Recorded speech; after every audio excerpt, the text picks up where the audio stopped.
नमस्कार, आप सुन रहे रेडियो मधुबन 90.4 एफएम। आप सभी का बहुत-बहुत दिल से स्वागत है आज के इस लाइव सेशन में। और आज के इस लाइव सेशन में बहुत ही अच्छे हमारे दिग्गज मेहमान जुड़े हुए हैं। पूना, गुजरात और राजस्थान से लोग जुड़े हुए हैं।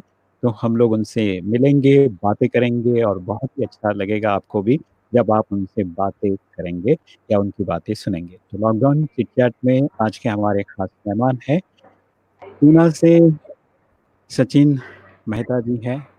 और इसके साथ में एक और ख़ास मेहमान हैं डॉक्टर राकेश व्यास जी। और तीसरे हमारे मेहमान हैं वीना जैन। डॉक्टर वीना जैन ऑप्थेल्मोलॉजिस्ट हैं और साथ ही साथ कविताओं का भी जो है रुझान उनको है और कविताएँ भी लिखती हैं। तो ऐसे 3 कलाकार, 3 विशेष अलग-अलग फ़ील्ड से लोग जुड़े हुए हैं। और सचिन मेहता जो है मोटिवेशनल स्पीकर हैं और कविता भी करते हैं। और डॉक्टर राकेश व्यास जी जो है एजुकेशनिस्ट हैं और साथ ही साथ कविताएँ भी करते हैं। और वीना जैन ऑप्थेल्मोलॉजी आँखों के डॉक्टर हैं और साथ ही साथ कविताएँ करते हैं। तो एक कॉमन चीज़ इनके अंदर ये है कि ये कविताएँ करते हैं और साथ ही साथ अपने पेशे में बहुत ही अच्छी तरह से काम कर रहे हैं। तो आइए सबसे पहले मैं डॉक्टर राकेश व्यास जी से जोड़ना चाहूँगा। डॉक्टर राकेश व्यास जी, जी, बहुत-बहुत नमस्कार। स्वागत है आज लाइव सेशन में। और ये जी, चंद बहुत-बहुत तालियाँ धन्यवाद। और मैं चाहूँगा कि आप अपने बारे में बताइए, वर्तमान में आप किस जगह पर हैं और क्या कर रहे हैं? और साथ ही साथ अपने परिवार के बारे में बताइए। जी, नमस्कार सभी श्रोताओं को। नमस्कार। सभी सर्वप्रथम मैं रेडियो मधुबन का बहुत-बहुत शुक्रिया अदा करता हूँ कि आज आप लोगों से रूबरू होने का मौका मिला। मैं जी। रमेश जी आपका विशेष तौर से धन्यवाद अदा करना चाहूँगा। आज के इस स्टूडियो में मौजूद श्री सचिन मेहता जी और डॉक्टर वीणा जी का मैं अभिवादन करना चाहूँगा। और साथ ही आज इस रेडियो मधुबन के द्वारा हम लोगों से जुड़े हुए सभी श्रोताओं का मैं बहुत-बहुत शुक्रिया अदा करना चाहूँगा। और मेरा नाम राकेश व्यास है और मैं राजस्थान के बाड़मेर जिले का रहने वाला हूँ। केंद्रीय विद्यालय संगठन में मैं एज ए प्रिंसिपल कार्य कर रहा हूँ और वर्तमान में मैं दातीवाड़ा केंद्रीय विद्यालय सीमा सुरक्षा बल परिसर में जो स्थित है, वहाँ पर एक प्रिंसिपल के रूप में, वहाँ के प्रिंसिपल के रूप में कार्य कर रहा हूँ। कुछ लिखने पढ़ने का बचपन से ही शौक रहा है, भाषा का विद्यार्थी रहा हूँ और पारंपरिक जो संस्कार मिले हैं वो भी साहित्य और संस्कृति के मिले हैं। पिताजी भी शिक्षा के क्षेत्र से जुड़े हुए रहे हैं और साहित्य में भी उनकी विशेष रुचि रही है। वो सेवानिवृत्त जिला शिक्षा अधिकारी है और राजस्थानी के बहुत अच्छे साहित्यकार हैं। तो ये जो परंपरागत जो विरासत में जो संस्कार मिले हैं, लिखने पढ़ने का, चिंतन करने का, मनन करने का, वो समय समय पर आप लोगों के साथ साझा होते रहते हैं। परिवार में एक बेटा, एक बेटी और धर्मपत्नी और माता पिताजी और सब भरा पूरा परिवार है। तो आज आप लोगों के साथ में अपने चंद कई मित्रों के साथ में रूबरू होने का मौका मिल रहा है, तो उसके लिए मैं बहुत-बहुत धन्यवाद देता हूँ। डॉक्टर राकेश व्यास जी, बहुत-बहुत धन्यवाद। आपकी आवाज़ थोड़ी-सी इको हो रही है, तो आप बिना हेडफ़ोन के भी बात करके देखिए नेक्स्ट राउंड में, ठीक है? बहुत-बहुत धन्यवाद, शुक्रिया। और फिर से मैं अभी आप सभी को सचिन जी से मिलाना चाहूँगा। मिस्टर सचिन मेहता जी हमारे साथ हैं, उनसे भी रूबरू होते हैं। और सचिन जी, मैं चाहूँगा कि आप अपने बारे में बताइए, वर्तमान में आप कहाँ पर हैं और परिवार में कौन-कौन है? थोड़ा-सा बताइए। जी, बहुत-बहुत सबको नमस्कार, ओम शांति।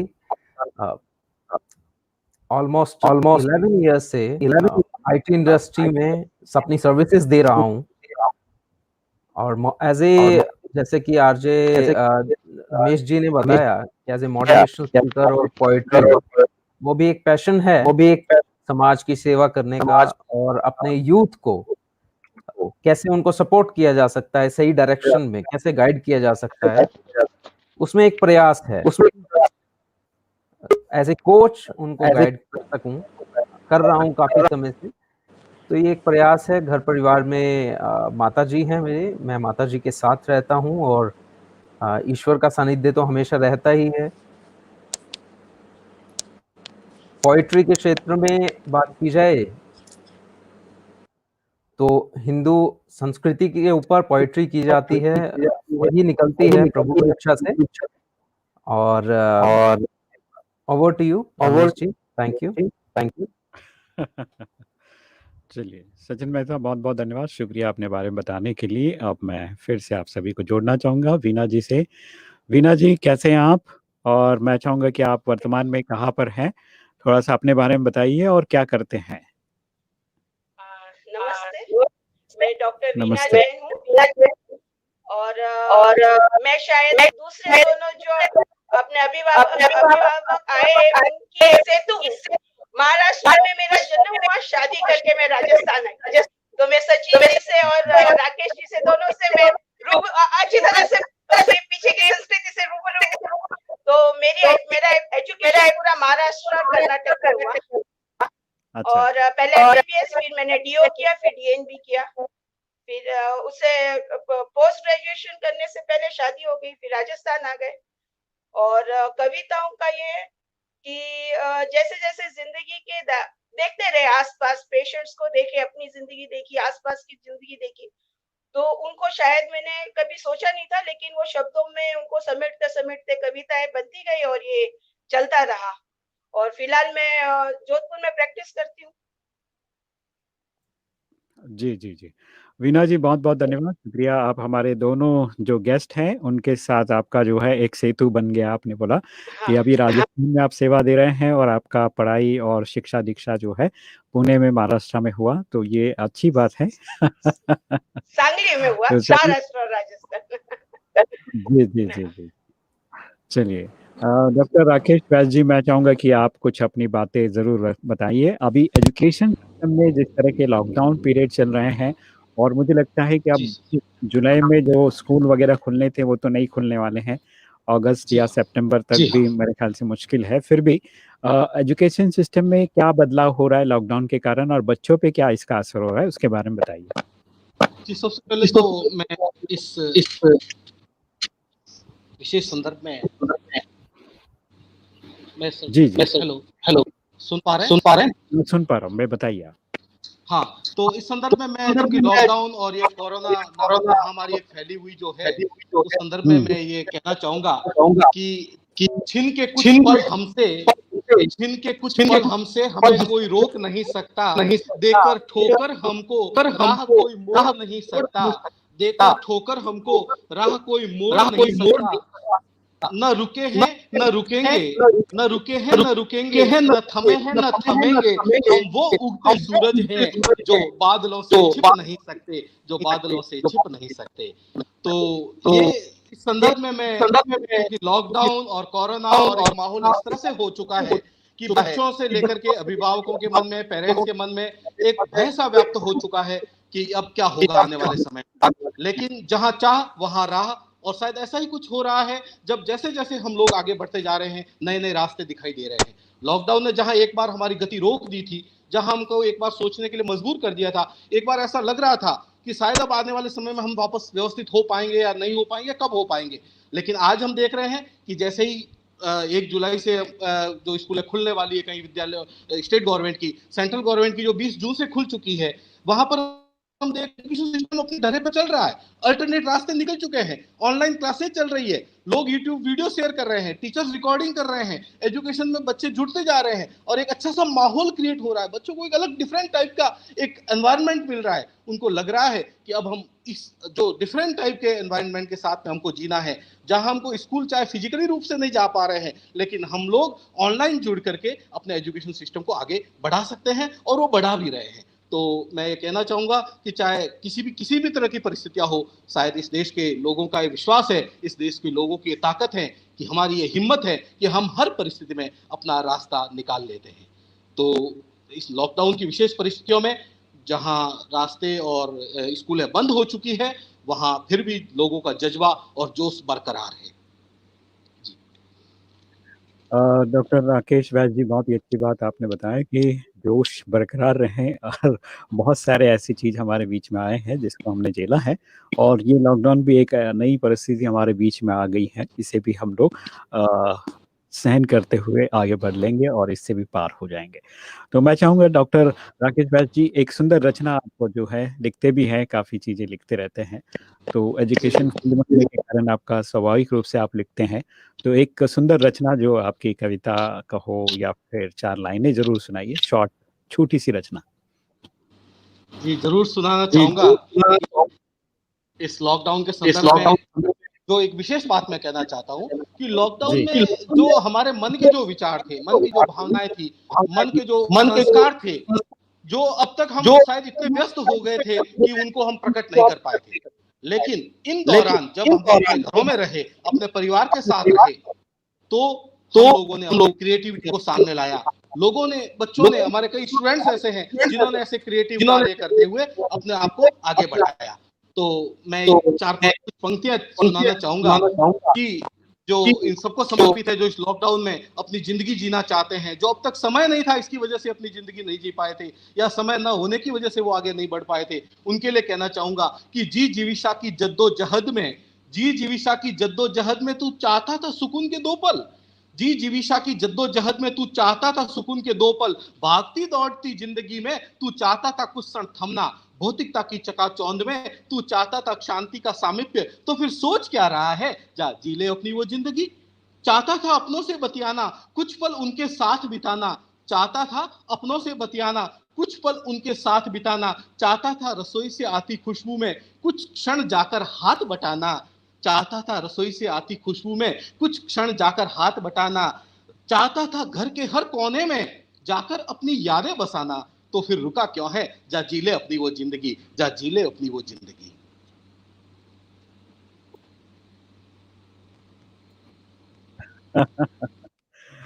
बहुत बहुत धन्यवाद, शुक्रिया, बहुत ही सुंदर रचना आपने सुनाया।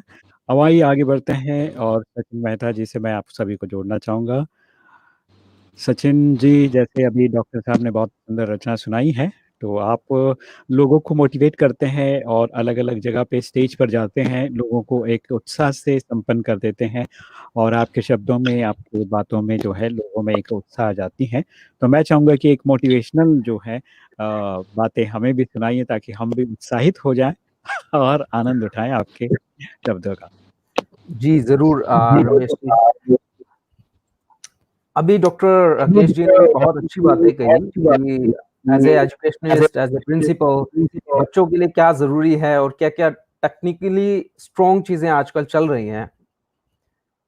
और ख़ास करके मैं ये बात कहना चाहूँगा कि हम बहुत मेहनत भी करते हैं, हार्ड वर्क भी करते हैं, लेकिन फिर भी गोल्स को अचीव नहीं कर पाते।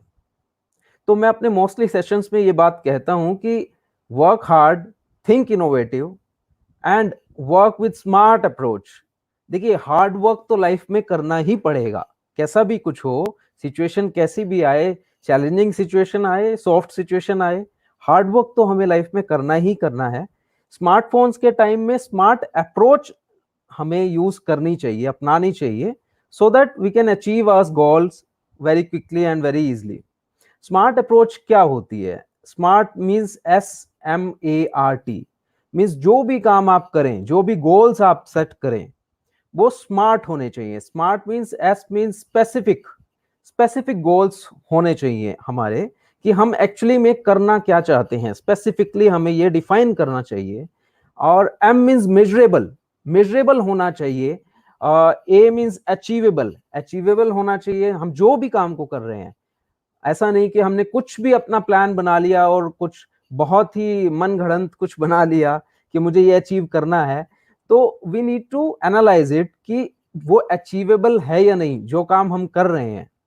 And T means time bound, एक अपना टाइम फ्रेम सेट कीजिए गोल्स को अचीव करने में।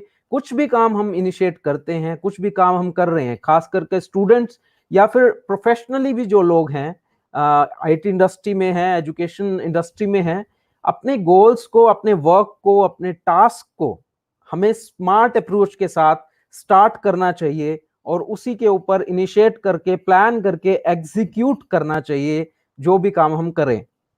तो ये बहुत जरूरी है। आज स्मार्टफोन के टाइम में सब लोग सोचते हैं कि हार्ड वर्क से दूर रहे, सब काम को स्मार्टली करें। स्मार्ट वर्क कुछ भी नहीं होता। देखिए, स्मार्ट एक अप्रोच है, स्मार्ट अप्रोच को हम फॉलो करेंगे तो हम कुछ भी काम, किसी भी अपने टास्क को, अपने गोल्स को अचीव कर सकते हैं बहुत इजीली। और मैं तो ये बात कहूंगा, एक 4 पंक्तियों के साथ मैं अपनी बात कहता हूं, खास करके हमारे युवा दोस्तों के लिए, मित्रों के लिए, और कि इस धरती पर मानव अपना खुद ही भाग्य बनाता है। इस धरती पर मानव अपना खुद ही भाग्य बनाता है और आसमान में उड़ता पंछी हवा से ना घबराता है। गिरकर उठना, उठकर चलना, जैसे भी हो आगे बढ़ना। गिरकर उठना, उठकर चलना, जैसे भी हो आगे बढ़ना। और पहली बार परिंदा नीचे गिरकर ही उड़ पाता है। पहली बार परिंदा नीचे गिरकर ही उड़ पाता है। तो जीवन में कठिन परिस्थितियां भी आएंगी, चुनौतियां भी आएंगी, लेकिन हमको उनसे डरना नहीं है। क्योंकि अगर हम परिंदे की बात करें तो परिंदा भी पहली बार जब उड़ने का प्रयास करता है तो वो भी नीचे गिरता ही गिरता है। तो इसी के साथ मैं अपनी बात सब अपने मित्रों तक पहुंचा रहा हूं। रमेश जी। बहुत बहुत धन्यवाद डॉक्टर ये सचिन मेहता जी। मुझे लगता है कि हमारे सभी दर्शक मित्रों को बड़ा आनंद आ रहा है। और कैलाश जी ने लिखा है, चेतन जी ने भी वाह वाह किया है, महेंद्र जी ने भी याद किया है, जयप्रकाश जी ने भी याद किया है, और काफ़ी हमारे दोस्त अनुज जी मुंबई से, उन्होंने भी याद किया है बड़े प्यार से। कार्तिक कुमार जी ने भी याद किया है, और बहुत सारे लोग आपको देख रहे हैं, सुन रहे हैं। तो अब सीधे चलते हैं वीना जी के पास। डॉक्टर वीना जी, कैसे हैं आप? बढ़िया। जी जी आप आपके साथ रहेंगे तो कैसे? जी, मैं चाहूंगा कि कुछ अब मैं ये कहूंगी कि जैसे जो लॉकडाउन की या कोरोना की बात हो रही है, तो उस कोरोना के दौरान में जैसे कोरोना शुरू हुआ और आज हम जहाँ पर खड़े हैं, तो उसमें अपने देश में भी बहुत परिवर्तन आया। दुनिया के अंदर हमारे देश की तरफ देखने का नजरिया भी बदल गया। तो उन्हीं चीजों को इकट्ठा करके देश पे या ऐसे सामाजिक नहीं लिखे, एक नॉर्मल वे से चंद पंक्तियां मैंने लिखी है। तो सुनिएगा। नादान जमाना जाहिल हमें समझता रहा। जैसे यूरोपियन कंट्रीज है और अमेरिकन कंट्रीज है, डेवलप कंट्रीज है, वो यही सोचते थे हिंदुस्तान में कुछ हो नहीं सकता। नादान जमाना जाहिल हमें समझता रहा, खुशफहमी में था, बेहाल हमें वो कर रहा। खुदाई को दफनाकर, जिस तरह से चाइना ने कोरोना के वायरस को पूरे विश्व में फैलाया है, तो उसने अपनी जो इंसानियत, एक इंसान के अंदर, इंसान की पहचान ही उसकी इंसानियत होती है, उसने उसी को खो दी। खुदाई को दफनाकर तंस हम पर वो कसता रहा, अपनी हर हरकत पर जश्न वो मनाता रहा। बर्फ की चद्दर तले चल रही हलचल वो जान न सका, हमारे खामोश लबों को वो पढ़ न सका। मतलब उनको ये लगा कि भारत के अंदर हम कोरोना से कभी भी डिफेंड नहीं कर पाएंगे या अपने आप को स्टेबल नहीं कर पाएंगे। लेकिन ऐसा नहीं हो के हमारे जो राष्ट्र, अपने जो प्रधानमंत्री जी है, उन्होंने जो पहला लॉकडाउन स्ट्रॉन्ग लाया, तो उसकी वजह से आज हमारी जिंदगी में हम कहीं ना कहीं उस तरह की जिंदगी जीने पे हमारी आदत में आ गई। अगर वो इतना स्ट्रॉन्ग नहीं होता तो शायद हमारी आदत में नहीं आता। अकेले इंसान से नहीं, ये कोरोना की लड़ाई हम सबकी है, सारे हिंदुस्तानियों की है, सारे सबकी है कि हमें अपने आप को भी बचाना है, अपने साथियों को भी बचाना है। तो बर्फ की चद्दर तले चल रही हलचल वो जान न सका, हमारे खामोश लोगों को वो पढ़ न सका। अपने ही अंदाज में खबर हमारी हमी को सुनाता रहा। मशहूर हम होते गए, बेखबर वो ये जान न सका। जैसे हाइड्रोक्सीक्लोरोक्विन ड्रग आई या वेंटिलेटर्स थे, तो ये लगा कि विश्व में चाइना के अलावा और कोई प्रोवाइड नहीं कर सकता, लेकिन हमने वो करके दिखाया। और जब अमेरिका ने हमसे मांगा तो विश्व के दूसरे देशों को भी ने अपनी नजर हिंदुस्तान की तरफ, क्योंकि ये लगा कि आज हमें कोई बचा सकता है तो हिंदुस्तान। जिस हिंदुस्तान के बारे में सबको गलतफहमी है, हमें भी थी, कि हम लोग अपने आप को नहीं समझ पा रहे कि हम क्या है। जो आत्मनिर्भर होने की बात कर रहे हैं ना, तो हमें वास्तव में हमें अपने आप को अंदर से अपने आप को जागृत करना है। आखिरी की 2 पंक्तियां हैं। ना जानता था जो हमें हमें वो दिलचस्पी लेने लगा। अकेले चले थे सफर में, धीरे धीरे कारवां बनता चला, धीरे धीरे कारवां बनता चला। तो मैं सभी को ये कहूंगी कि हमें निगेटिव नहीं सोचना। जो भी परिस्थिति आती है उसमें से इंसान को अपने अंदर भी एक पावर मिलती है। या तो आप उस पावर से दब जाते हो या उस पावर से कुछ नया निखर के आता है। जब सोना गर्म होता है तभी उसका अपनी ओरिजिनलिटी वो आता है। खरा सोना तभी निकलता है, तभी वो नया मोल्ड होता है, नया फ्रेम लेता है, नया अपना एक अंदाज लेता है, नया शेप लेता है। तो हमें इस कोरोना के काल में और या जिस तरह से भारत के बॉर्डर्स पर भी जो विकट स्थितियां इसी की वजह से जो पैदा हुई है, तो हमें सबको साथ रह के अपने आप को हमें अपने देश को या अपने आप को, अपने आसपास के वातावरण को किस तरह से हम एनर्जी देंगे, वो कलेक्टिवली सारी एक पॉजिटिव एनर्जी होगी और हम सब एक नए भारत के अंदर और विश्व में एक अपना नाम करेंगे और सब लोग अच्छी तरह से हम अपनी जिंदगी वापस एक रूटीन में लेके आएंगे। लेकिन उसके लिए थोड़ा सब्र और थोड़ा पेशेंस हम सबको रखना होगा। हाँ जी। मैं चाहूंगा कि वीना जी आप थोड़ा जो है अपना हेडफोन निकाल दीजिए, आपका साउंड शिवरिंग हो रहा है। फिर से मैं कनेक्ट करता हूँ आपको। आप सुन रहे हैं रेडियो मधुबन 90.4 एफएम।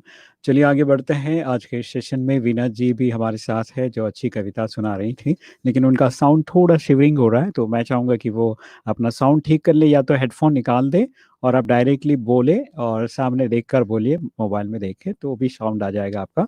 तो आइए आगे बढ़ते हैं और फिर से मैं डॉक्टर राकेश व्यास जी से जोड़ना चाहूँगा। डॉक्टर राकेश व्यास जी, मैं चाहूँगा कि जिस तरह से वीना जी बहुत सुंदर मोटिवेशनल जो बात बता रही थी, आप भी एक मोटिवेशन कविता सुनाया था, और आज के समय में जैसे कि आप एजुकेशन फील्ड से जुड़े हुए हैं, तो ये एक जैसे कि डिजिटलाइजेशन की बात हो रही है। जैसे आज हम लोग डिजिटल डिवाइस से ही एक दूसरे से मुलाकात कर रहे हैं, बातें कर रहे हैं और घर बैठे हम एक दूसरे के साथ जुड़ गए हैं।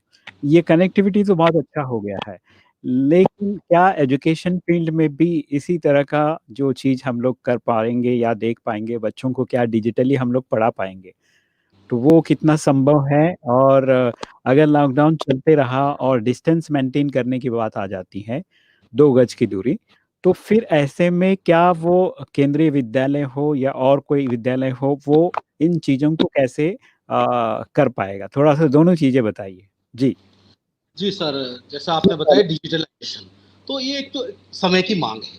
जब आपके पास और कोई रास्ता ना हो और जब आजकल आप भीड़ इकट्ठी हो नहीं सकती, जब लोग इकट्ठे हो नहीं सकते और इतना बड़ा रिस्क हम किसी भी फैक्टर पे, किसी भी लेवल पर ले नहीं सकते, तो फिर एक बहुत अच्छा माध्यम जो है, जैसे आप लोगों से आज जुड़ने का मौका मिला, इतने सारे लोगों से जुड़ने का मौका मिला है, तो डिजिटलाइजेशन एक बहुत अच्छी चीज़ है और शायद आज अच्छा नेटवर्क इंडिया में सब जगह अवेलेबल है। हमारे पास अच्छे स्मार्टफोन हैं और हम जहाँ तक देखते हैं कि क्योंकि जब इसको एजुकेशन से जोड़ा गया है, तो एजुकेशन से जोड़ने पर 100% रिजल्ट तो मिलना मुश्किल है, ये संभव है, 100% नहीं मिल सकता।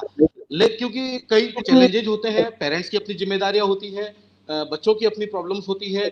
आजकल हम ये भी देखते हैं कि बच्चे ज़्यादा से ज़्यादा मोबाइल और इनसे चिपके हुए रहेंगे तो वो भी उनके समय के हिसाब से ठीक नहीं है, हेल्थ के अकॉर्डिंग भी ठीक नहीं है।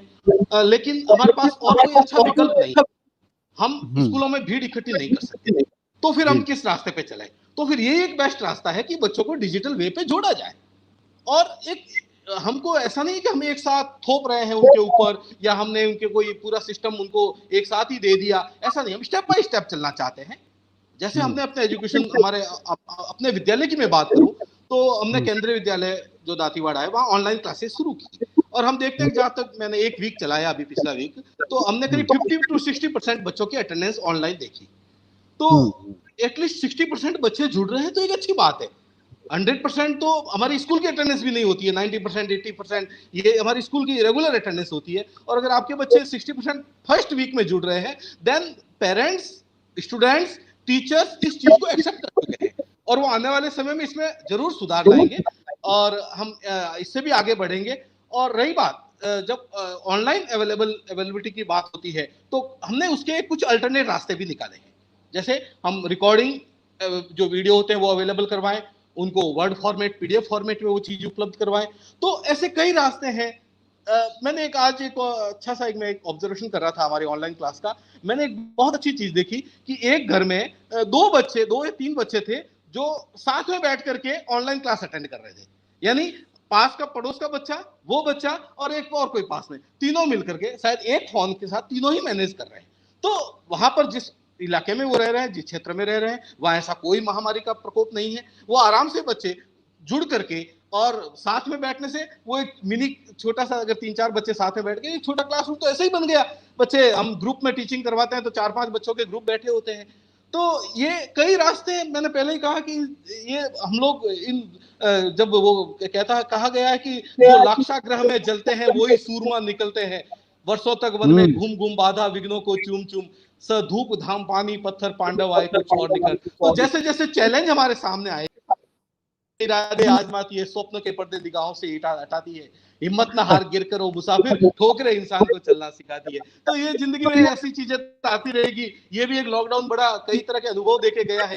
ये शायद हमारे जिंदगी का एक बहुत बड़ा क्रिएटिव पार्ट रहा है। कई लोगों ने बहुत सारी चीजें सीखी है, कई बच्चों ने अपनी जिंदगी में क्रिएटिविटी लाई है, बड़ों ने जो चीज छोड़ चुके थे। शायद मैं अपने लिए मैं सूर्य नमस्कार कभी नहीं सीख पाया, लेकिन लॉकडाउन ने मुझे सूर्य नमस्कार सिखा दिया। मैं रोज करीब 40 मिनट 45 मिनट 1 घंटा सूर्य नमस्कार करता हूँ। तो कई ऐसी चीजें, शायद कविता लिखना भी लॉकडाउन ने सिखा दिया, थोड़ा लिखे, कुछ बैठे हैं तो ऐसी कई चीजें हैं। बच्चों ने कई ऐसे डांस प्रस्तुत किए, कई बच्चों ने अपने प्रोग्राम दिए लॉकडाउन में, रिकॉर्डिंग कर करके दिया है। तो ये हर व्यक्ति में अपना कुछ न कुछ टैलेंट है। हमारी ये जिम्मेदारी है कि हम उसको कैसे निखारें, हम उसको प्लेटफॉर्म कैसे उपलब्ध करवाएं, हम उसको कैसे एक स्टैंडर्ड रूप ला करके लोगों के सामने लाएं। और वो जिम्मेदारी चाहे एक टीचर के रूप में, एक मोटिवेटर के रूप में, या हमारे डॉक्टर साहिबान जो जुड़ी हुई उनकी, या आप जैसे रेडियो जॉकी जो इस प्रोग्राम, ऐसे लाइव प्रोग्राम चला करके, एक मोटिवेशनल प्रोग्राम चला करके लोगों को मोटिवेट करते हैं, ये हम सबकी जिम्मेदारी है कि हम एक स्टैंडर्ड प्रोग्राम, एक स्टैंडर्ड प्लेटफॉर्म उन बच्चों को उपलब्ध करवाएं। मैं 4 पंक्तियां कहना चाहूंगा जो शैली बख्शी जी की हैं, और इस प्रकार से हैं। संभाल कर रखिए जनाब ये फुर्सत के लम्हे, ये बार बार नहीं आएंगे। संभाल कर रखिए जनाब ये फुर्सत के लम्हे, बड़ी कीमत अदा कर ये दौरे सुकून पाया है, बड़ी कीमत अदा कर ये दौरे सुकून पाया है। अपने हाथों से दे रहे थे जख्म बेहिसाब, अब तक तो हम कुदरत को जख्म दे रहे थे, अपने हाथों से दे रहे थे जख्म बेहिसाब। कुदरत ने तो बस आज आईना दिखाया है, कुदरत ने दिखाया कि वो किस रूप में है। सिमट आए हैं रिश्ते 4 दीवारी में, सिमट आए हैं रिश्ते 4 दीवारी में, खोपने ही सही मकान को घर तो बनाया है। जो बड़े बड़े मकान थे जहां बैठने वाले नहीं थे, आज सब बैठे हैं, साथ मिल रहे हैं। जो पुराने खेल जो हम छोड़ चुके थे, गिट्टी खेल रहे हैं, कोई चौपड़ खेल रहे हैं, कोई लूडो खेल रहे हैं, घर के गलियारों में घूम रहे हैं। ये जिंदगी का एक अलग फलसफा है, जो एक जिंदगी का अलग आनंद है जो हमने जिया है। और उम्मीद करता हूं कि हम इसी तरह से आगे बढ़ते रहेंगे और इन संकटों से, इन मुसीबतों से आगे बढ़ते हुए अपना नया रास्ता निकालेंगे, और मुझे विश्वास है हम ऐसा कर पाएंगे। जी, जी, जी। राकेश जी, बहुत ही अच्छी कविता आपने सुनाई, और कहीं न कहीं जीवन के साथ आज के समय में जो हम लोग जिस सिचुएशन में है, उस सिचुएशन में कई नई चीज़ें भी हम लोग सीख रहे हैं, और कुछ परेशानियाँ जो हमें पहले जैसी जीवन शैली है, वो कहीं न कहीं हम उसको बदलते जा रहे हैं। मैं ये नहीं कहूँगा कि वो चीज़ें फिर आएगी या नहीं आएगी, लेकिन मुझे लगता है कि हम लोग एक परिवर्तन के दौर से गुज़र रहे हैं। एक ऐसे दौर पे गुज़र रहे हैं, जहाँ पर हम बिल्कुल अपने आप को एक नए व्यक्तित्व के साथ आगे बढ़ाते जाएँगे, और एक सहयोग की भावना, एक दूसरे के साथ कनेक्ट होके हम लोग जाएँगे। और वैसे मुझे एक चीज़ बड़ा ये लगता है कि कोरोना से डरना नहीं, घड़ी-घड़ी ये बताया जाता है, और एक तरफ डराया भी जा रहा है। इतने मौत हो गए, इतने मर रहे हैं। तो ये दोहरा जो खेल है, ये मुझे थोड़ा-सा मुझे लगता है कि हमारे मोटिवेशनल स्पीकर जो है सचिन मेहता जी, इसके बारे में अच्छी तरह से बताएँगे। तो सचिन जी, मैं चाहूँगा कि एक तरफ डरो मत बोल रहे हैं, और एक तरफ डराया भी जा रहा है लोगों की मौत के आंकड़े दिखा-दिखा कर, सुना-सुना कर। तो ऐसे में आपका मन क्या कहता है? मैं चाहूँगा कि आपके विचार सुनाइए। बिल्कुल, आपने बहुत अच्छा पॉइंट रेज़ किया। एक तरफ सब लोगों को बोला जा रहा है कि आप प्रिकॉशंस लीजिए, आप घर से बाहर मत निकलिए, लॉकडाउन में रहिए। गवर्नमेंट ने इतने प्रिकॉशनरी मेजर स्टेप्स लिए, ये पूरी कंट्री को लॉकडाउन किया, सबको सेफ्टी के लिए जो पॉइंट्स हमें नेसेसरी हैं, वो अपनाने के लिए बोला गया। जहां मौत के आंकड़ों का सवाल है, वहां कहीं ना कहीं व्यक्ति खुद ही जिम्मेदार है। देखिए कि जब सरकार ने कहा कि आप अपना घर पे रहिए, जो ज़रूरत की चीज़ें हैं सरकार आप तक पहुँचा रही है।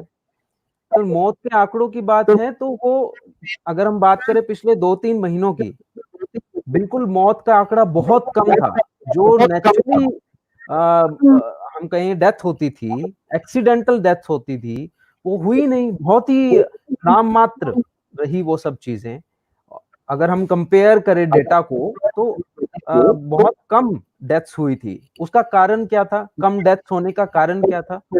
कि जो बुजुर्ग लोग थे पहले तो उनकी डेथ भी होती थी, लेकिन इस कोरोना के लॉकडाउन के पीरियड में 2-3 महीने जब लॉकडाउन रहा, उस पीरियड में बुजुर्गों की डेथ कम हुई क्योंकि सब लोग घर पे लॉकडाउन थे। रीज़न क्या है? रीज़न ये है कि पहले बच्चे अपने माता-पिता को समय नहीं देते थे और अब लॉकडाउन के समय में बच्चे अपने माता-पिता के साथ हैं। तो जो बुजुर्ग रहे, जो बुजुर्ग माता-पिता रहे, उनको अपने बच्चों का समय मिला। बच्चों से बात करने का समय मिला, उनके साथ विचार साझा करने का समय मिला और जब इंसान को अपने बच्चों के साथ समय बिताने का मौका मिलता है, तो वो खुश रहता है और जब इंसान खुश रहता है, टेंशन फ्री रहता है, तो ऑब्वियस सी बात है मेडिकल साइंस के अकॉर्डिंग भी और स्पिरिचुअल साइंस के अकॉर्डिंग भी उसकी लाइफ बढ़ जाती है। उसके जो दिन है ज़िंदगी जब वो खुशी में बिताता है, तो उसकी ज़िंदगी लंबी हो जाती है। तो इस ड्यूरेशन में अब डेथ रेट बहुत कम रहा डेटा के अकॉर्डिंगली, लेकिन कारण ये अभी आपने प्रश्न उठाया कि अब मौत का आंकड़ा दिखाकर डराया जा रहा है, तो एक तरीके से ये सही भी है कि इससे डरना तो चाहिए, हमें प्रिकॉशंस लेने चाहिए। जो लोग मास्क नहीं लगा पा रहे अभी भी सरकार की गाइडलाइंस के accordingly as per government guidelines जो भी गवर्नमेंट गाइडलाइंस हमें बताती है, उसे फॉलो हमें करना चाहिए। ये मौत का आंकड़ा डराने का इसलिए है ताकि हम प्रिकॉशंस ले सकें। मैं तो कहूँगा कि जो आप स्वयं को और अपने परिवार को 2021-2022 तक ले गया, उसने जीवन सफल कर लिया। क्योंकि ये बहुत बड़ा चैलेंज है कोरोना पीरियड। इस कोरोना पीरियड में अगर हमने अपने आप को संभाल लिया, अपने परिवार को संभाल लिया, कुछ रिस्ट्रिक्शंस, कुछ बाउंडेशंस स्वयं पे लगानी चाहिए। ज़िंदगी में आगे बढ़ने के लिए सेल्फ डिसिप्लिन होना बहुत ज़रूरी है। तो हम जब सेल्फ डिसिप्लिन होंगे, तभी हम अपने आप को सँभाल पाएँगे, अपना खुद का पर्सनैलिटी डेवलप कर पाएँगे, अपनी फैमिली को सँभाल पाएँगे। तो इस कोरोना पीरियड का सबसे बड़ा हमारा चैलेंज यही है कि अपने आप को डिसिप्लिन कर पाएँ और इतना अच्छा मौका मिला हम सबको कोरोना के पॉज़िटिव साइड भी है कि हम अपनी फैमिली के साथ समय बिता रहे हैं। जहाँ बच्चों के साथ कुछ माता-पिता समय नहीं बिता पाते थे। जो वर्किंग प्रोफेशनल्स थे वो अपना समय ऑफ़िस से घर, घर से ऑफ़िस, फैमिली के साथ समय नहीं बिता पाते थे। आज वो समय बिता रहे हैं फैमिली के साथ। फिज़िकली फिट रह रहे हैं लोग, घर का खाना खा रहे हैं। बाहर का खाना अवेलेबल ही नहीं है, तो वो अवॉइड हो रहा है सब चीज़ें। तो एक फिटनेस बहुत ज़रूरी है लाइफ़ में, वो सब हम अपना रहे हैं। ये बहुत अच्छा हम कहेंगे पॉज़िटिव साइड भी हमें देखनी चाहिए और प्रिकॉशन लेना बहुत ज़रूरी है। Precaution is mandatory in this phase, in this period और मैं तो यही कहूँगा कि हमें क्या करना चाहिए, मैं अपनी एक छोटी-सी कविता रखता हूँ कि तमाम उम्र बस यही करता चला गया, तमाम उम्र बस यही करता चला गया, यकीन को यकीन में बदलता चला गया। वो संभले बगैर राह पर चलने की जिद लिए, संभले बगैर राह पर चलने की जिद लिए, बढ़ते कदम के साथ संभलता चला गया। यकीन को यकीन में बदलता चला गया और उड़ान देखने को पंख स्वयं खुल गए, मैं बादलों के जैसे गरजता चला गया, यकीन को यकीन में बदलता चला गया। रुकावटों को देख कर भी मैं रुका नहीं, रुकावटों को देख कर भी मैं रुका नहीं, रुकावटें निकाल कर बढ़ता चला गया, यकीन को यकीन में बदलता चला गया।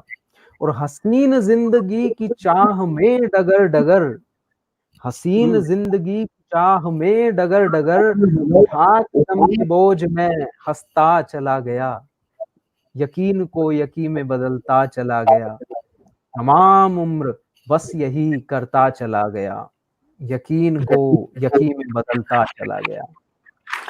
बहुत बहुत धन्यवाद, शुक्रिया। बहुत ही सुंदर कविता आपने सुनाया, एक मोटिवेशनल कविता आपने सुनाया।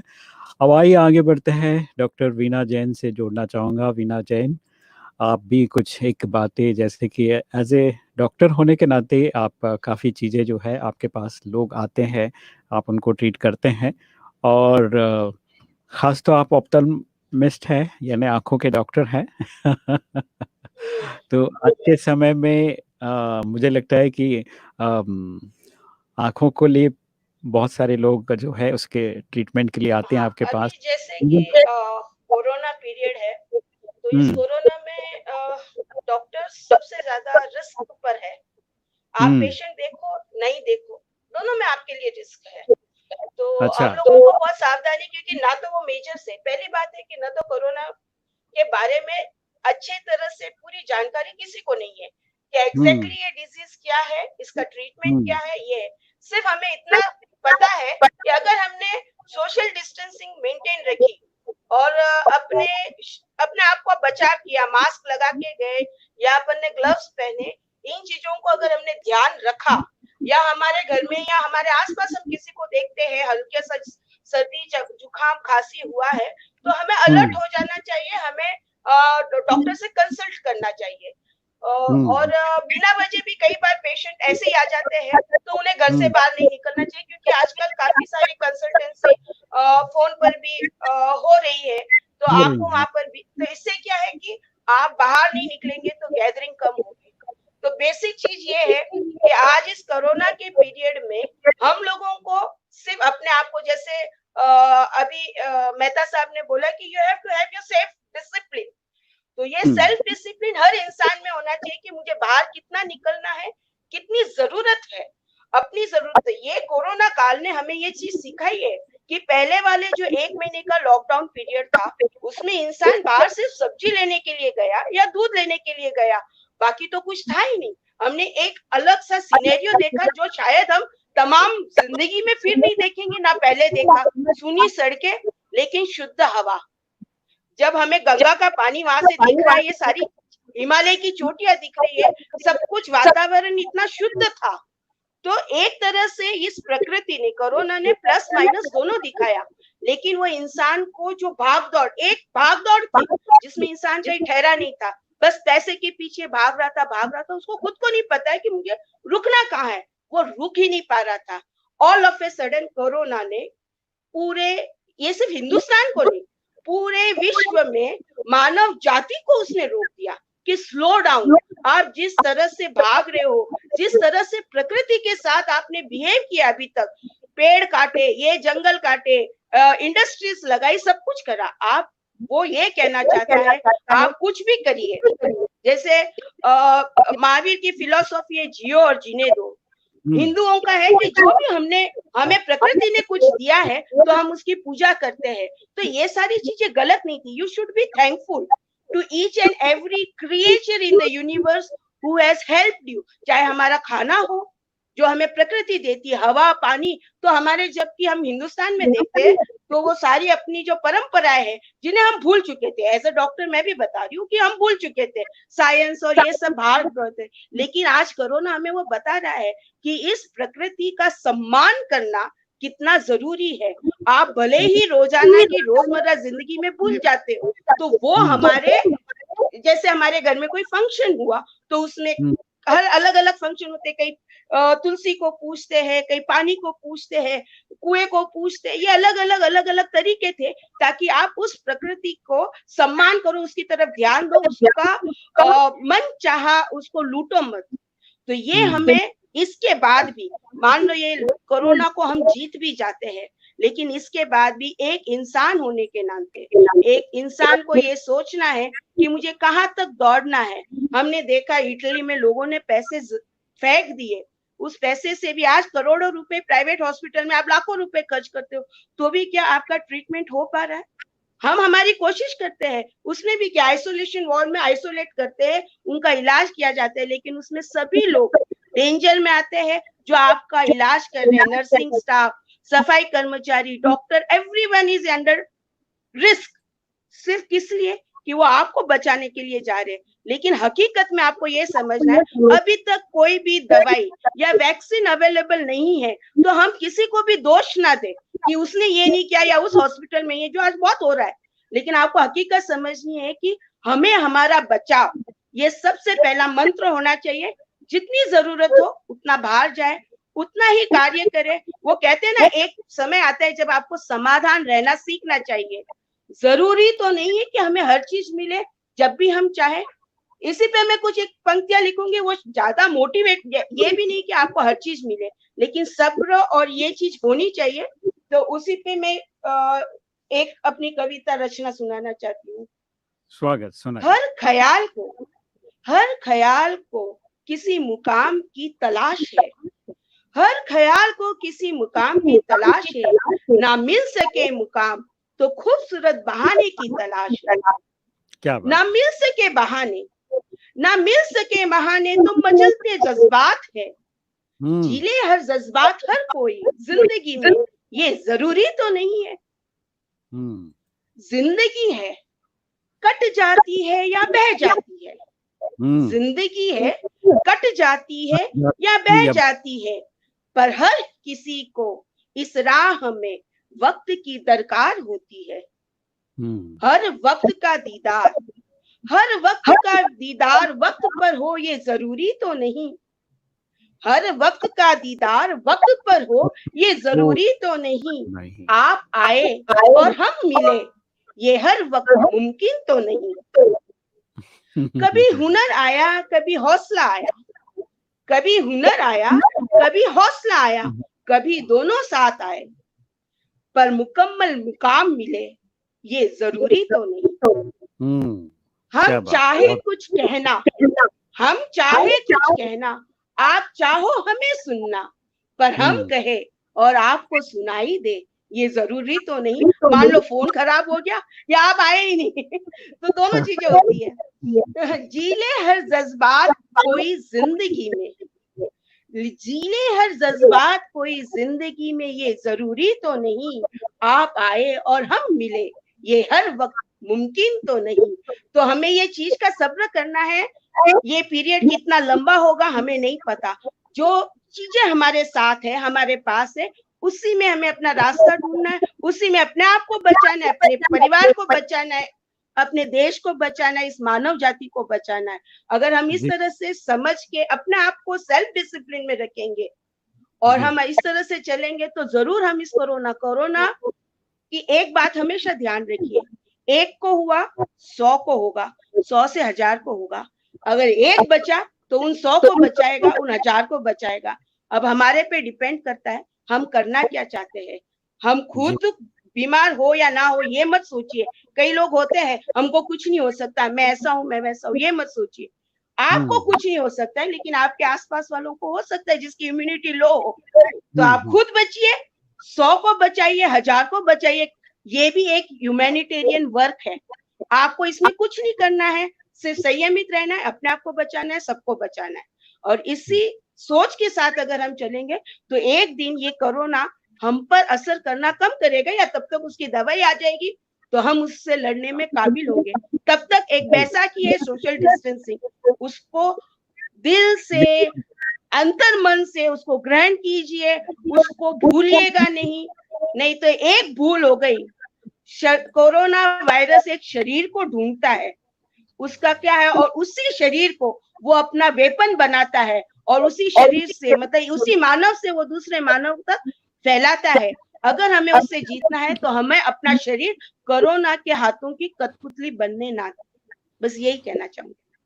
बहुत बढ़िया, बहुत बहुत धन्यवाद, शुक्रिया। बहुत ही सुंदर रचनाएं आपने सुनाई, और एक कोविड-19 के साथ जो बातें हैं वो भी आपने अच्छी तरह से बताया। और चलिए फिर से मैं आगे बढ़ता हूँ, डॉक्टर राकेश व्यास जी से जोड़ना चाहूँगा। डॉक्टर राकेश व्यास जी, बहुत बहुत स्वागत है आपका। और मैं चाहूँगा कि जाते-जाते, बहुत कम समय है हमारे पास, एक-एक मैसेज हम लोग कोट करेंगे और मैं चाहूँगा कि एजुकेशन फील्ड में आप हैं और एजुकेशन से रिलेटेड जो चीज़ें अभी वर्तमान में चल रही हैं उसके बारे में आपने काफ़ी अच्छी बातें बताया कि डिजिटलाइजेशन ज़रूरी है, लेकिन इसके साथ में हमें जो है जो साकार माध्यम है वो भी ज़रूरी है। कई बार फिर वो चीज़ें जो है कहीं न कहीं मिसिंग हो जाता है, तो हमारा जो रिलेशनशिप है या जो संबंध है, जो स्नेह है, जो प्यार है, वो मुझे लगता है कि जैसे आजकल हम लोग बर्थडे विशेज़ जो है व्हाट्सएप पे करके ओम शांति कर देते हैं। तो वो मोनोटोनस वाली लाइफ़ जो है ना वो ना हो, जिसमें खालीपन हो जाएगा, रस निकल जाएगा, ऐसा हो जाएगा। तो वो उसके लिए आप क्या कहना चाहेंगे? पर अब जहाँ तक इस बारे में हम कहना चाहते हैं, जी। तो हर चीज़ हमारी सोशल मीडिया तक अटक करके व्हाट्सएप, जैसा आपने बताया, बर्थडे विशेष व्हाट्सएप पे हो जाता है, किसी को शुभकामनाएँ देनी है या और भी कोई किसी प्रकार का है, तो आजकल सोशल मीडिया के द्वारा हो। बट एक, जहाँ तक मेरा मानना है, सोशल मीडिया भी एक ऐसा प्लेटफ़ॉर्म है जो हमको कहीं न कहीं जोड़ने का काम करता है। इसको हुँ, हम केवल बिल्कुल अच्छी पूरी तरह से नकार भी नहीं सकते। जहाँ हुँ, हमारी खुशियों के पल में, अब आज के समय में जहाँ हम, डॉक्टर साहिबान ने जैसा बताया, वीणा मैडम ने, कि सोशल हुँ, डिस्टेंसिंग को पालन करना है, कोरोना से बचना है, तो ऐसे समय में जब हम मिल नहीं सकते, तो यही एक ज़रिया होता है जो हमको मेल-मिलाप बढ़ाता है, जो हम लोगों से जोड़ता है। जब हम लोग एक-दूसरे से जुड़ सकते हैं, तो सोशल प्लेटफ़ॉर्म को हम बिल्कुल नकार नहीं सकते। ये भी एक हुँ, समय की मांग है, बट उसका एक लिमिटेड यूज़ होना चाहिए, सिस्टमैटिक यूज़ होना चाहिए। स्टूडेंट्स या बच्चे जो है उनके लिए पैरेंटल कंट्रोल होना चाहिए। बच्चों को हुँ, और बड़े भी उसको एक निश्चित सीमा तक, एक निश्चित दायरे तक उसका उपयोग करें और उसको एक पॉजिटिव वे में लेना है। हर, चाहे कोई भी टेक्नोलॉजी हो, हर टेक्नोलॉजी जब तक उसको एक पॉजिटिव वे में लिया जाएगा, जब तक एक सही उपयोग उसका किया जाएगा, तभी वो सही तरीके से चलेगी। और जैसे ही उसमें किसी तरह का कोई नेगेटिविटी आ गई या उसका गलत उपयोग करने लग गया, वो विध्वंस का कारण बन जाता है। तो हुँ, इसको हमको एक सकारात्मक वे में लेना है और उसे स्वीकार भी करना है, बट उसको कंट्रोल भी करना है, नियंत्रित भी करना है। हुँ, और स्पेशली जैसे हमारे डॉक्टर्स लोग जो आज इस कोरोना के इस पीरियड में अपना योगदान दे रहे हैं, मैडम वीणा जी और इसके अलावा हज़ारों मेडिकल कर्मचारी हैं, जो इस देश में और हमारे आस-पास के क्षेत्रों में, हमारे परिवार में, जो रात-दिन इस सेवा में, कार्य में लगे हुए हैं। निश्चित रूप से वो हमारे सीमा के पहले प्रहरी है। कोरोना से लड़ने वाले पहले रक्षक वो लोग हैं जो हम लोगों की रक्षा कर रहे हैं। तो हमारे कई मित्र इनको बहुत-बहुत धन्यवाद दे रहे हैं, सैल्यूट कर रहे हैं उनके योगदान को। तो आज के इस कार्यक्रम द्वारा हम उन सभी मेडिकल कर्मियों का बहुत-बहुत अभिवादन करते हैं। और कुछ पंक्तियाँ जो मैं कहना चाहूँगा, जो मैंने लिखी है और आज ही बैठे-बैठे लिखने की इच्छा हुई, तो आज लिखी और आपके सामने प्रस्तुत कर रहा हूँ कि जो जो इस कोरोना ने हमको सिखा दिया है, इस कोरोना के द्वारा हमको क्या-क्या सीखने को मिला है। न थकते थे कदम, न थमते थे मन। हम सब ज़िंदगी की भाग-दौड़ में घूम रहे थे इधर से उधर तक। न थकते थे कदम, न थमते थे मन, 99 के फेर में उलझे रहते थे हरदम। 99 के फेर में उलझे रहते थे हरदम। एक छोटे से वायरस ने आईना दिखा दिया। एक छोटे से वायरस ने आईना दिखा दिया, इंसान को जीने का तरीका सिखा दिया। जैसा आप बता रहे हैं कि हम सेलिब्रेट करते हैं, आजकल हमने देखा है कि बर्थडे सेलिब्रेशन घर पे बने हुए केक से हो रहा है। मतलब ज़िंदगी में आप देखिए लोगों ने किसको क्या बना दिया था, जो साधारण सी चीज़ थी, जिसको हम अपना दीपक जला करके भी उसको सेलिब्रेट कर सकते थे। 4 लोग इकट्ठे होकर के अपने मिल करके हम सेलिब्रेट कर सकते थे। हमने उसको क्या-क्या बना दिया, डीजे बना दिया, वो बना दिया, वहाँ से इतने वो चीज़ आनी चाहिए, महँगा केक होना चाहिए, वो आना चाहिए, इतना होना चाहिए। और आज हम जब 3 महीनों से इन सब के बिना भी जी रहे हैं और अच्छे अच्छी तरह से ज़िंदगी जी रहे हैं।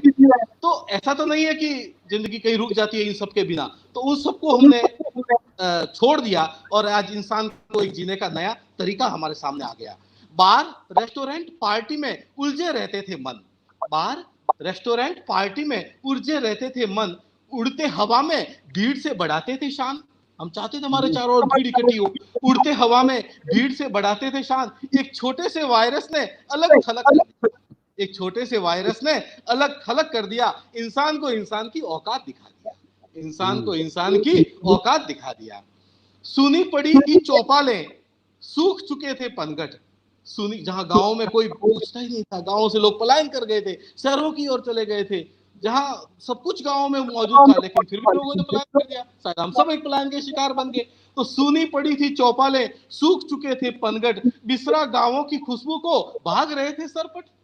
बिसरा गांवों की खुशबू को भाग रहे थे सरपट, एक छोटे से वायरस ने वापस बुला लिया, इंसान को माटी की कीमत बता दिया, इंसान को माटी की कीमत बता दिया। उठा गोदी में नन्हे को, थाम अंगुली मुन्नी की। हम देखते हैं लॉकडाउन में जैसे ही रास्ते खुले, लोग सड़कों पे निकल पड़े हैं, अपने पीठ पर गठरी लादे हुए, बच्चों को गोदी में लिए हुए। उठा गोदी में नन्हे को, थाम अंगुली मुन्नी की। जैसा अभी डॉक्टर मैडम ने कहा कि हमारे में ताकत जगानी पड़ेगी, इम्यूनिटी बढ़ानी पड़ेगी। हम वो ताकत कहां से मिली, आप इन पंक्तियों में देखिए। उठा गोदी में नन्हे को, थाम अंगुली मुन्नी की, हजारों मील लंबी दूरी अपने कदमों से नाप ली।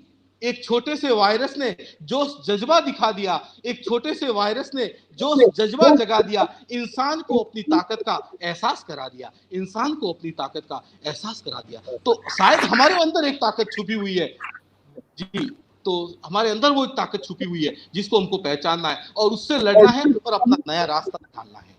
हमको हर चीज, हर जो सरकार द्वारा, आयुष मंत्रालय द्वारा, भारत सरकार द्वारा जो जो निर्देश मिलते हैं, बड़े लोगों के द्वारा जो सीखने को मिलता है, उस सबको अपने जीवन में अपनाना है और एक नया रास्ता निकालना है। तभी हम इससे लड़ पाएंगे, जूझ पाएंगे और अपने आप को, जैसा हमारे सचिन जी ने बताया कि 2021 से जो इसको बाहर निकाल दिया, 2020 और 2021 से जिसने अपने आप को और अपने परिवार को निकाल दिया, वही सच्ची जंग जीत लिया। उम्मीद करते हैं इस देश का हर नागरिक, इस देश का हर व्यक्ति आप अपने आज के इस संकट से अपने आप को निकाले और हम सब एक साथ मिलकर के इससे मुकाबला करें। जी जी डॉक्टर साहब, बहुत बहुत धन्यवाद, शुक्रिया। बहुत ही अच्छी बातें आपने बताया और किस तरह से हम लोग वर्तमान समय में जिन चीज़ों को समझ रहे हैं, जान रहे हैं, वो आपने अपनी कथा के माध्यम से हमें समझाया। बहुत बहुत धन्यवाद। आप चलते हैं, सचिन मेहता जी से बातें करते हैं और एक छोटा सा मैसेज जरूर कोट कीजिए, वक्त हो गया है इजाज़त का। जी जरूर, चूंकि वक्त हो गया है, मैं अपनी एक कविता की 4 लाइनों के माध्यम से अपना मैसेज देता हूँ जी। कि कैसी भी परिस्थिति हो, उस परिस्थिति में हमें क्या करना चाहिए। कि ललकारे हमको भटकाएं, ये उनकी औकात नहीं। ललकारे हमको भटकाएं, ये उनकी औकात नहीं। और मुश्किल हो या नामुमकिन हो, ऐसी कोई बात नहीं। मुश्किल हो या नामुमकिन हो, ऐसी कोई बात नहीं। और सिद्धांतों को अपनाकर अब मिलकर के चलना होगा। मुश्किल से मुश्किल राहों पर भी आगे बढ़ना होगा और दृढ़ निश्चय से डिगा सकते, ऐसा कोई जज्बात नहीं। मुश्किल हो या नामुमकिन हो, ऐसी कोई बात नहीं।